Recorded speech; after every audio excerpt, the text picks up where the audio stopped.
மக்களுக்கு அரசின் சார்பில் வழங்கப்படும் தொகையால் அவர்களின் மளிகை சாமான் வாங்குவது போன்ற முக்கிய செலவுகளில் ஒன்றாவது குறைந்தபட்சமாக பூர்த்தியாக வேண்டும்.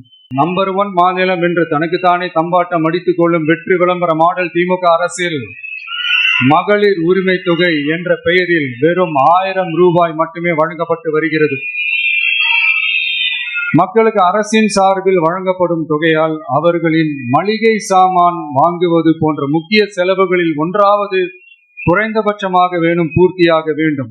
அந்த எண்ணத்தின் அடிப்படையில் யோசித்ததால் நாம் அமைக்க போகும் மக்கள் அரசு இனி 60 வயது வரை உள்ள அனைத்து குடும்ப தலைவிகளுக்கும் மாதம் 2500 ரூபாய்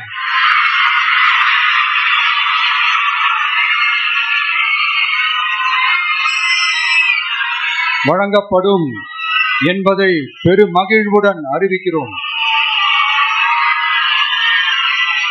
இதில் மாநில மற்றும் ஒன்றிய அரசு ஊழியர்களாக இருப்பவர்களின் குடும்பங்களுக்கு மட்டும் விதிவிலக்கு. இப்படி செய்வதால் கூடுதலான குடும்பங்கள் பயனடையும் வாய்ப்பு அதிகரிக்கும் என்பதை நம் தாய்மார்கள் அனைவரும் மகிழ்வுடன் ஏற்றுக்கொள்வர் என்பது நமக்கு தெரியும்.